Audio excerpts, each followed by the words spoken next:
जी हाँ दोस्तों, आज हम आपको सुनाने जा रहे हैं अकबर और बीरबल की 5 रोचक कहानियाँ, जिसे आप लोग सुनकर हंसी से लोटपोट हो जाएंगे। जी हाँ, तो बिना देर किए कहानी शुरू करते हैं। फर्स्ट कहानी है, वह किसान जिसे कुआं खरीदा हो।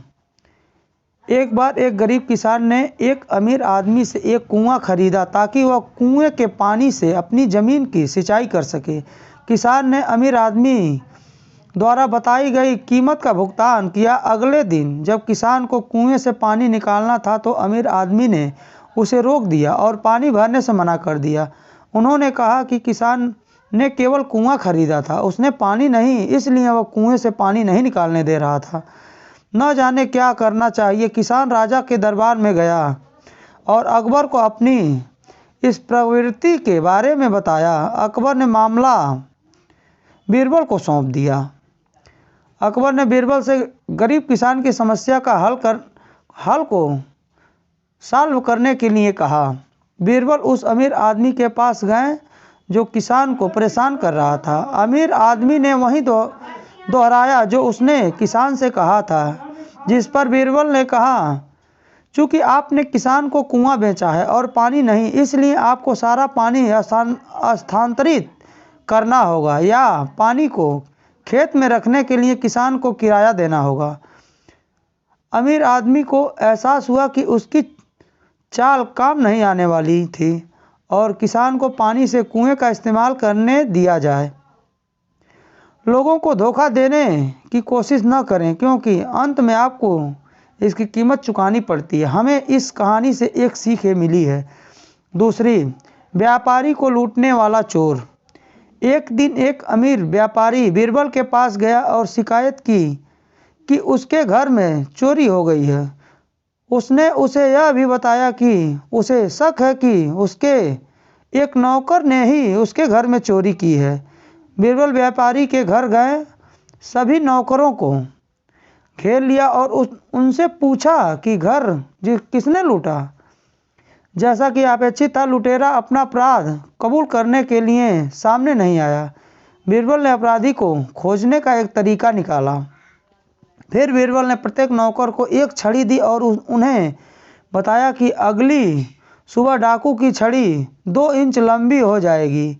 इससे पता चल जाएगा कि व्यापारी को किसने लूटा है। अगली सुबह बीरबल ने नौकर से लाठी मांगी और अपराधियों को व्यापारी की ओर इशारा किया। अगली सुबह तक छड़ी के बढ़ने की उम्मीद में डाकू ने छड़ी की लंबाई 2 इंच कम कर दी थी। इस तरह बीरबल को पता चल गया कि डाकू कौन है। आइए अब तीसरी कहानी आपको सुनाते हैं। एक सुहानी सुबह अकबर और बीरबल राजा के बागीचे में टहल रहे थे। अकबर ने अपने बागीचे में कौवों को देखा और सोचा कि उसके राज्य में कितने कौवे हैं। उसने बीरबल से सवाल किया, अकबर के राज्य में आपको कितने कौवे हैं और कितने मिल सकते हैं? बीरबल ने कुछ सोचा और कहा कि राजा में 90,239 कौवे हैं। उसकी त्वरित प्रतिक्रिया से अकबर चकित रह गया और उसने पूछा, क्या होगा यदि आपके द्वारा अभी बताई गई संख्या में अधिक संख्या कौवों की हो जाए तो? बीरबल ने उत्तर दिया, फिर पड़ोसी राज्यों के कौवे आते होंगे। तब अकबर ने पूछा, क्या होगा यदि संख्या आपके द्वारा बताए गए संख्या से कम है? बीरबल ने शांति से उत्तर दिया, फिर कौवे पड़ोसी राज्य में छुट्टियां मनाने गए होंगे। जी हाँ दोस्तों, नैतिक, यदि आप सहजता से सोचते हैं तो आप हमेशा एक रास्ता खोज लेते हैं। इससे हमें ये सीख मिलती है। आपको चौथी कहानी सुनाने जा रहा हूँ, अकबर की चोरी हुई अंगूठी। एक बार अकबर ने एक अंगूठी को खो दी जो उनके पिता ने उन्हें उपहार में दी थी। वह परंतु बीरबल के पास पहुँचे और उनसे मदद मांगी। बीरबल ने कहा कि वह उसकी अंगूठी खोजने में उसकी मदद करेंगे। फिर उनसे उपस्थित दरबारियों से कहा कि वह जनता की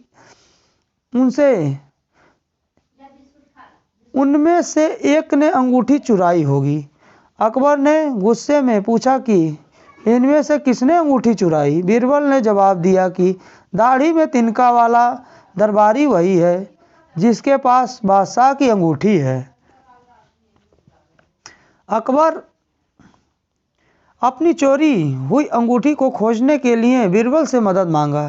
तुरंत दोषी दरबारी ने तिनके की जांच कराने के लिए अपनी दाढ़ी को सहलाया। बीरबल ने उसकी ओर इशारा किया और अकबर से कहा कि वह अपराधी है।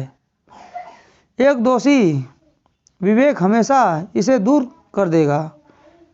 जी हाँ दोस्तों, हमें इससे ये सीख मिलती है कि एक दोषी विवेक हमेशा इसे दूर कर देगा। पांचवा, बुद्धि से भरा बर्तन। जी हाँ दोस्तों, बुद्धि से भरा बर्तन।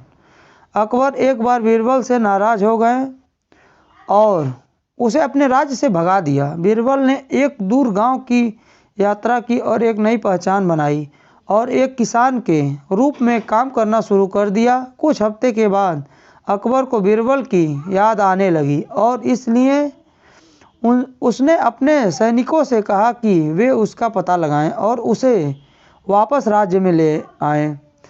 सैनिकों ने राज्य के एक छोर से दूसरे छोर तक खोजा, लेकिन बीरबल का पता नहीं चला। तब अकबर को बीरबल को खोजने का विचार आया। उसने पूरे राज्य में संदेश भेजा कि प्रत्येक गांव में मुखिया को उसे बुद्धि से भरा बर्तन भेजना होगा। जो कोई बुद्धि से भरा बर्तन